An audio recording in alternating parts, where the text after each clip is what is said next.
नमस्कार, facts and drive के एक और नए वीडियो में आपका स्वागत है। अभी हम आपको कोशिश कर रहे हैं कि जो पुरानी लेजेंड गाड़ियां थी या यूं कहें कि जिन गाड़ियों की सेल पहले के समय में ज़्यादा थी और कमोवेश कस्टमर भी जिसके ज़्यादा होंगे, उन गाड़ियों से आपको परिचय करवाया जाए, उन गाड़ियों से आपको रूबरू करवाया जाए। ये जो गाड़ी है ये टाटा की सफारी स्टॉर्म है जो 2012 के बाद के मॉडल्स आते थे। ये वो गाड़ी है, अगर आप इसके डायमेंशंस की बात करें तो निश्चित तौर पर अभी की जो फॉर्च्यूनर या यूँ कहें कि उस लेवल की, उस कैटेगरी की जो गाड़ियाँ हैं, उस कैटेगरी की गाड़ी आती थी और काफ़ी ज़्यादा हैवी और बल्कि कहें उस तरीके की ये गाड़ी थी। और अभी की जो टाटा सफारी आती है जो हैरियर प्लेटफॉर्म पर बेस्ड है, उससे कहीं ज़्यादा हैवी और कहीं ज़्यादा डायमेंशन में भी बड़ी हुआ करती थी। ये जो मॉडल है ये बेस मॉडल है। अगर आप यहाँ पर देखें तो इसकी जो टाटा सफारी की बैजिंग है वो यहाँ पर आपको दिख जाएगी, सफारी स्टॉर्म दिख जाएगा। इसके साथ साथ अगर आप देखें तो यहाँ पर जो एलएक्स वेरिएंट है उसकी आपको बैजिंग दिख जाएगी। कुछ इस तरीके का इसका ओवरऑल जो लुक है वो आता था। इसमें अगर आप देखें तो ये जो मॉडल है दरअसल 4x2 2.2 लीटर एलएक्स वेरिएंट है, यानी जो बेस मॉडल है उसका हम आपको उसकी बात बता रहे हैं। ये दरअसल 2179 सीसी का इसका जो इंजन था वो आता था, 4 सिलेंडर का इंजन था और 148 बीएचपी के आसपास इसका जो कुल पावर है वो रहता था। 320 न्यूटन का न्यूटन टॉर्क होता था।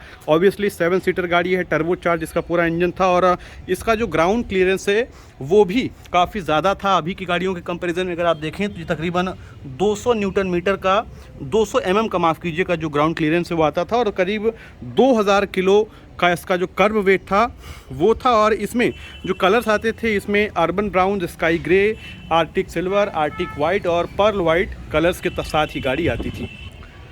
व्हील्स की अगर हम बात करें तो यहाँ पर अगर आप देखें तो टायर साइज़ जो है वो लिखी गई है 235/65/R16, यानी 16 इंचेस के इसके स्टील रिम्स आते हैं। और इसके जो फ्रंट के टायर हैं ये इसकी साइज़ है और इसके रियर्स के टायर की जो साइज़ है वो इससे अलग होती थी, यानी 235/70/R16, यानी 16 इंचेस के टायर के साथ जो टायर रिम के साथ टायर की जो साइज़ है वो चेंज हो जाती थी। ब्रिजस्टोन के इसमें टायर लगे हुए हैं। जो इसके वेरिएंट थे, इसमें जो वेरिएंट आते थे, इसमें 3 वेरिएंट आते थे। पहला वेरिएंट जो था एलएक्स, जो आप मॉडल अभी देख रहे हैं, दूसरा वेरिएंट ईएक्स और चौथा जो लास्ट वेरिएंट था, टॉप मॉडल इसको कहते हैं, वो था वीएक्स। खाली एलएक्स वेरिएंट में 2.2 लीटर यानी 2200 सीसी का इंजन आता था। बाकी ईएक्स और वीएक्स दोनों ही गाड़ियों में 2.4 लीटर के यानी करीब 2400 सीसी का इंजन इसके साथ दिया जाता था। शुरू से ही ये गाड़ी जो है वो माफिया, दबंग, नेता, ऐसे किस्म के लोगों की जो पसंद रही है, पहली पसंद रही है। और एक ज़माने में सफारी का बेहद ज़्यादा दबदबा माना जाता था। जिस तरीके के आज की फॉर्च्यूनर की इमेज है, ठीक उसी तरीके से सफारी की भी इमेज मानी जाती थी और उसी तरीके से लोग इसको ट्रीट करते थे। आज भी जब ये गाड़ी सड़कों पर निकलती है तो कमोवेश एक ही जैसी तस्वीर जो लोगों के मन में उभर कर आती है वो बनती है। सामने अगर आप देखें तो फ्रंट ग्रिल पर भी सफारी स्टॉर्म की जो है वो बैजिंग दी गई है। इसमें हेलोजन प्रोजेक्टर लैंप्स जो हैं वो आते थे लाइट्स में, अगर आप देखें यहाँ पर। और उस समय में इसमें फॉग लैंप्स जो हैं वो भी आते थे। अगर आप इसके पूरे ओवरऑल लुक को देखें तो एक मस्कुलर, मजबूत गाड़ी के तौर पर इसका लुक निकल कर आता है। और सबसे बड़ी बात यह है कि 2012 के बाद जब ये लॉन्च की गई थी तो उस दौरान इसमें कोई भी ऐसे फीचर नहीं आते थे जो आज की गाड़ियों में नेसेसरी कर दिए गए हैं। चाहे एबीएस की बात करें, ईबीडी की बात करें, ब्रेक असिस्ट की बात करें, हिल असिस्ट की बात करें, हिल होल्ड की बात करें, या फिर इस तरीके की और भी जो चीज़ें हैं वो इसमें नहीं आती थी। और साथ ही साथ सेंट्रल लॉकिंग और दूसरे जो बड़े फीचर्स हैं वो भी इस बेस वेरिएंट में नहीं आते थे। इसके जो टॉप वेरिएंट्स हैं उसके साथ ही सभी फीचर दिए जाते थे।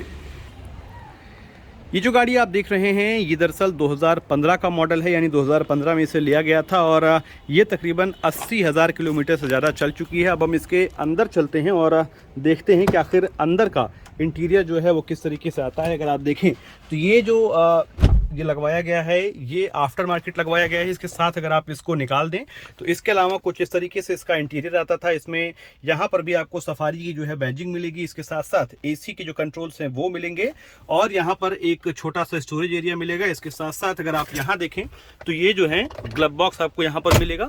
कुछ इस तरीके से इसका जो अंदर का लुक है वो आता था। और अगर हम इस बेस वेरिएंट की बात करें तो बेस वेरिएंट में टॉप वेरिएंट्स के साथ क्या चीज़ें नहीं आती थी वो भी मैं आपको बता देता हूँ। अगर आप देखें यहाँ पर तो कुछ इस तरीके से इसका प्लेन जो केबिन है वो होता था। लेकिन अगर आप बात करें जो टॉप वेरिएंट्स आते थे तो उसमें इसमें रूफ माउंटेड एसी होता था और साथ ही साथ म्यूजिक सिस्टम अलग से लगकर आता था, यानी बेस वेरिएंट से ही लगकर आता था। और यहाँ पर एक और बड़ी चीज़ है कि ये जो आर्मरेस्ट हैं ये बेस वेरिएंट में लगकर नहीं आते थे। कुछ इस तरीके की इसकी सीट्स हैं, अगर आप सीट्स को देखें तो काफ़ी कंफर्टेबल सीट्स हैं। और जैसा कि मैंने आपको बताया कि सफारी अपने दौर में सबसे ज़्यादा बिकने वाली, ये यूँ कहें कि चाहने वाली गाड़ियों में से एक थी। लोग इसको पसंद करते थे और एक समय ऐसा आया जब स्कॉर्पियो ने इसको टक्कर दी और स्कॉर्पियो के लॉन्च होने के बाद सफारी की सेल में काफ़ी ज़्यादा गिरावट आई। पहले जनरेशन के सफारी के बाद टाटा के मोटर व्हीकल सेगमेंट को बूस्ट करने में सबसे ज़्यादा मदद अगर किसी ने की थी तो इसी गाड़ी ने की थी। कुछ इस तरीके से इसका अंदर का केबिन आता है। अगर आप यहाँ पर देखें तो 60-40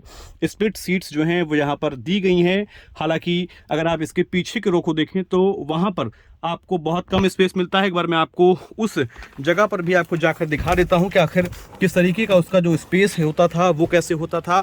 यहाँ पर अगर आप देखें तो कुछ इस तरीके से इसकी जंप सीट्स होती थी। यहाँ पर इसको पुश करने के लिए लीवर दिया गया है। इस लीवर के ज़रिए ही यहाँ पर इसको पुश करके खोला जा सकता है। ये यहाँ पर अगर आप देखें तो एक लीवर दिया गया है और इसके ज़रिए ये कुछ इस तरीके से खुलकर आती थी। इसमें देखिए आप तो जंप सीट यहाँ पर दी गई हैं। जंप सीट यानी आपको इस पैडल पर पैर रखकर ऊपर इस हैंडल को ग्रैब करके फिर अंदर जाना होता था। और कुछ इस तरीके की सीट्स हैं यहाँ पर ऑनर ने अलग से इसमें वूफर सिस्टम, म्यूजिक सिस्टम जो लगा कर रखा हुआ है। और ये जो सीट्स हैं ये फोल्ड होकर अंदर चली जाती थी, यानी आपका बहुत ज़्यादा स्पेस जो है सीट फोल्डिंग के बाद ख़राब नहीं होता था। अगर आप इसको कुछ इस तरीके से पुश करेंगे तो ये यहाँ पर आपको बैठने की जो 2 लोगों की कैपेसिटी है यहाँ पर मिल जाएगी। लेकिन इसमें सबसे बड़ी दिक्कत ये थी कि यहाँ पर अगर आप किसी बड़े एडल्ट को बैठाना चाहें तो आप इसको नहीं बैठा सकते हैं। मेरी जो हाइट है वो करीब 5 फुट 9 इंच या 10 इंच के करीब आप कह सकते हैं और मेरे जो सर हैं वो इसके रूफ में लड़ रहा है। यानी अगर आप किसी बड़े एडल्ट को यहाँ पर बैठाकर बड़े लंबे सफ़र के लिए लेकर जाना चाहते हैं निश्चित तौर पर दिक्कत होगी। कुछ इस तरीके का इसका क्वार्टर ग्लास जो है पीछे का वो आता था। हालांकि ये ओपनेबल नहीं है, ये खुलता नहीं है। इसमें ये ग्रैब हैंडल दिए गए हैं और साथ ही साथ अगर आप इसके स्पेस की बात करें तो ठीक ठाक स्पेस मिल जाता था। चूँकि 7 सीटर गाड़ी है तो ऐसे में इन सीट्स को फोल्ड करने के बाद ही बेहतर जो स्पेस है वो मिल पाता था। सफारी स्टॉर्म का जो आखिरी अपडेट आया था वो तकरीबन 2018 या 19 के करीब आया था और उसका नाम था सफारी स्टॉर्म एक्सप्लोरर एडिशन। यानी उसमें 4x4 वेरिएंट का आपको ऑप्शन मिल जाता था और उसमें कुछ और एड ऑन फीचर जो हैं वो दिए गए थे। इसकी जो कंपनी की तरफ से वारंटी है वो करीब 1 लाख किलोमीटर या फिर 3 साल के लिए है। और कुछ इस तरीके से मैं एक बार आपको फिर से इंटीरियर जो है वो दिखा देता हूँ। कुछ इस तरीके से इसका इंटीरियर आता था। सीट्स जो हैं इसकी काफ़ी ज़्यादा कंफर्टेबल और कुशनी होती थी। ये जो सीट्स लगी हुई हैं ये आफ्टर मार्केट लगी हुई हैं, क्योंकि मैंने आपको बताया था कि इसमें बेस वेरिएंट में इस तरीके का जो हैंडल है वो नहीं आता था। इसके हम अगर माइलेज की बात करें तो अगर हाईवे पर अगर आप क्रूज़ करते हैं इसको तो ये तकरीबन आपको 14 किलोमीटर पर लीटर के डीजल इंजन के साथ आपको माइलेज मिल जाएगा। और वहीं अगर आप शहर की क्रूजिंग की बात करें, शहर के अंदर अगर आप चलते हैं तो फिर उस दौरान आपको 10 किलोमीटर पर लीटर का जो माइलेज है वो मिलेगा। एक बार मैं आपको इसके इंजन के बे को भी खोल कर दिखा देता हूँ कि किस तरीके से जो इसका इंजन था वो आता था।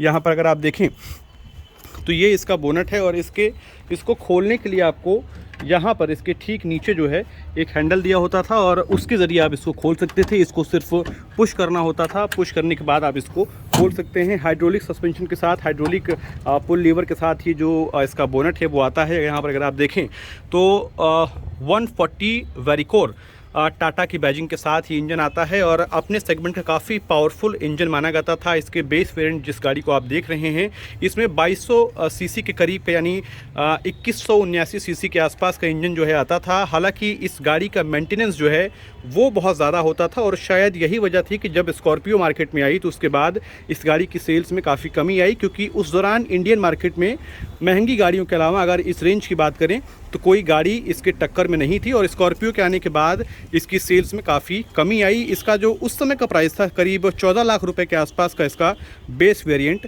मिलता था।